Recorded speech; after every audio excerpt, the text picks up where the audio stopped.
ಸಹಜವಾಗಿ ಸಾರಿಗೆ ನೌಕರರ ಮುಷ್ಕರ ಪ್ರಯಾಣಿಕರಿಗೆ ಸಮಸ್ಯೆ ಆಯಿತು.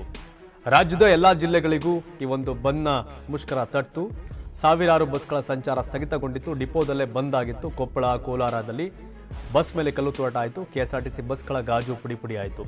ಪ್ರಯಾಣಿಕರು ಶಾಕ್ ಆದರು. ಯಾಕಂದರೆ ಹುಬ್ಬಳ್ಳಿಯಲ್ಲಿ ಬಸ್ ಸಂಚಾರದ ವೇಳೆ ಎಸ್ಕಾರ್ಟ್ ಭದ್ರತೆ ಕೊಡಲಾಯಿತು ಬಸ್ಗಳಿಗೆ. ಸರ್ಕಾರ ನೌಕರರ ಈ ಒಂದು ತಿಕ್ಕಾಟದಲ್ಲಿ ಜನ ಕಂಗಾಲಾಗಿದ್ರು. ಡಿಪೋ ಸೇರಿದ ನೂರಾರು ಬಸ್ಗಳು, ಯಾಕೆಂದರೆ ಯಾರು ನಿನ್ನೆ ಮಧ್ಯಾಹ್ನ ಡ್ಯೂಟಿಗೆ ಹತ್ತಿರೋ ಅವ್ರು ಇವತ್ತು ಮಧ್ಯಾಹ್ನವರೆಗೆ ಡ್ಯೂಟಿ ಮಾಡಿದ್ರು. ಬೆಳಗ್ಗೆ ಮುಂಜಾನೆ ಬಂದು ಯಾರು ಡ್ಯೂಟಿ ಮಾಡಬೇಕಿತ್ತು ಅವ್ರು ಬಹುತೇಕ ಬಂದು ಡ್ಯೂಟಿ ಮಾಡಲಿಲ್ಲ, ಬಂದ್ನಲ್ಲಿ ಭಾಗಿಯಾದರು. ಹಾಗಾಗಿ ನಿಲ್ದಾಣದಲ್ಲೇ ಜನ ಕೂತ್ಕೊಂಡಿದ್ರು.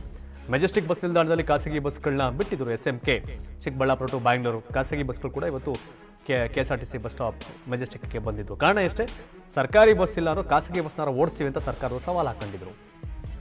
ಆ ಖಾಸಗಿ ಬಸ್ನವ್ರು ಮನೆ ಹಾಳು ಮಾಡಿದ್ದು ಸರ್ಕಾರವೇ. ಯಾಕೆ ಅಂತಂದ್ರೆ ಗ್ಯಾರಂಟಿ ಮಹಿಳೆಯರಿಗೆ ಫ್ರೀ ಕೊಟ್ಟಾಗ ಹೆಂಗಸರೆಲ್ಲ ಸರ್ಕಾರಿ ಬಸ್ ಕತ್ತಕ್ಕೆ ಶುರುವಾದ್ರು. ಗಂಡಸರು ಕರ್ಕೊಂಡು ಹತ್ತಿದ್ರು. ನನಗೆ ಫ್ರೀ, ನಿನಗೆ ತಾನೆ ಟಿಕೆಟ್ ಬಾ ಅಂತ. ಖಾಸಗಿ ಬಸ್ಕೋರು ಟಿಕೆಟ್ ತಗೋಬೇಕಾಯ್ತಲ್ಲ. ಪಾಪ ಡ್ರೈವರ್ ಹೇಳ್ತಾ ಇರಲಿ, driver conductor, Chikkaballapur route SMK bus driver and conductor, ಈ ಹೆಣ್ಮಕ್ಳಿಗೆ ಬಸ್ಸಲ್ಲಿ ಫ್ರೀ ಕೊಡೋಕೆ ಮುಂಚೆ ಸರ್ ಡ್ರೈವರ್ಗೆ 25,000 ಸಂಬಳ ಇತ್ತು, ಕಂಡಕ್ಟರ್ಗೆ 20,000 ಸಂಬಳ ಇತ್ತು. ಕೊಟ್ಟ ಮೇಲೆ ನಮ್ಮ ಆದಾಯ 15,000 20,000 ಕಲೆಕ್ಷನ್ ಆಗೋದು 5,000 ಕುಸಿತು. ಆಗ ನಮ್ಮ ಸಂಬಳ 5,000 ಕಡಿಮೆ ಮಾಡೋದು ಅಂತ. ಹೀಗಾಗಿ ಇನ್ನು ಖಾಸಗಿ ಬಸ್ಗಳು ಈ ಟೈಮಲ್ಲಿ ಒಂದಷ್ಟು ಹೆಚ್ಚು ಇದು ಮಾಡಲಿಕ್ಕೆ ಹೊರಟರು, ಅಂದರೆ ಕಲೆಕ್ಷನ್ ಮಾಡಬೇಕಲ್ಲ, ಅವರು ಅನಿವಾರ್ಯತೆ ಬಿದ್ದಂಗಿತ್ತು. ಸೊ ಹಾಗಾಗಿ ಮೆಜೆಸ್ಟಿಕ್ ಬಸ್ ನಿಲ್ದಾಣದಲ್ಲಿ ಖಾಸಗಿ ಬಸ್ಗಳ ದರ್ಬಾರಿತ್ತು. 12,000 ಕೊಟ್ಟು ಬೆಂಗಳೂರಿಂದ ಮಂಗಳೂರಿಗೆ ಪ್ರಯಾಣ ಅನ್ನೋ ಒಂದು ಸುದ್ದಿಯನ್ನು ನಮ್ಮವರು ಮೆನ್ಷನ್ ಮಾಡಿದ್ದಾರೆ. ಬಟ್ ನನ್ನ ಪ್ರಕಾರ ಅಷ್ಟೆಲ್ಲ ಸಾಧ್ಯತೆಗಳಿರಲ್ಲ, ಆಗಿರಲ್ಲ ಅಂತ ಅನ್ಕೋತೀನಿ. ಸೊ ಇಂತೆಲ್ಲ ಒಂದಷ್ಟು ಅಧ್ವಾನಗಳು ನಡೀತು. ಬಟ್ ಒಂದಂತೂ ವಿಷಯ ಇಲ್ಲಿ ಸತ್ಯ, ಖಾಸಗಿ ಬಸ್ ಅವ್ರನ್ನೂ ಕೂಡ ಸರ್ಕಾರ ತನ್ನ ನೀತಿ ನಿಲುವಿನಿಂದ ಹಾಳು ಮಾಡಿದೆ. ಖಾಸಗಿ ಬಸ್ ಓನರ್ಗಳು ಎಷ್ಟೋ ಜನ ಆತ್ಮಹತ್ಯೆ ಮಾಡ್ಕೊಂಡವ್ರೆ. ಖಾಸಗಿ ಬಸ್ ಸಿಬ್ಬಂದಿ ಹೊಟ್ಟೆಗೆ ತಣ್ಣೀರು ಬಟ್ಟೆ ಹಾಕಲು ಒಂದು ಸನ್ನಿವೇಶ ನಿರ್ಮಾಣ ಮಾಡೋ ಸರ್ಕಾರ.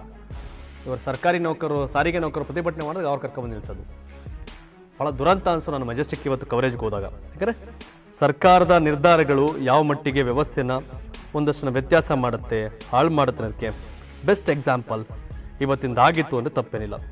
ಇನ್ನೊಂದಷ್ಟು ವಿಷಯಗಳು ಏನು ಅಂತಂದರೆ, ತಿಪ್ಟೂರು ಬಸ್ ನಿಲ್ದಾಣದಲ್ಲಿ ಕೂಡ ಪ್ರಯಾಣಿಕರು ಬಸ್ಗಳು ಸಿಗದೆ ಒದ್ದಾಡ್ತಿದ್ರು.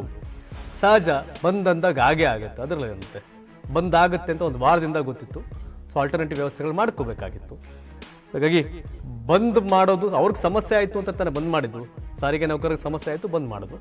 ಆ ಬಂದಿದ್ದ ಜನಸಾಮಾನ್ಯರಿಗೆ ಸಮಸ್ಯೆ ಆಯಿತು, ನೋ ಡೌಟ್, ಸತ್ಯನೇ. ಬಟ್ ಆ 1,20,000 ನೌಕರರ ಹೊಟ್ಟೆಪಾಡು, ಹಾಗಾಗಿ ಅವ್ರು ಪ್ರತಿಭಟನೆ ಮಾಡಿದ್ದಾರೆ. ಅವ್ರನ್ನ ದೂಷಣೆ ಮಾಡೋಲ್ಲ ಅರ್ಥ ಇಲ್ಲ.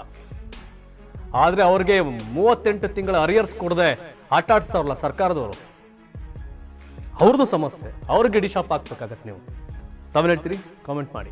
ಧನ್ಯವಾದ.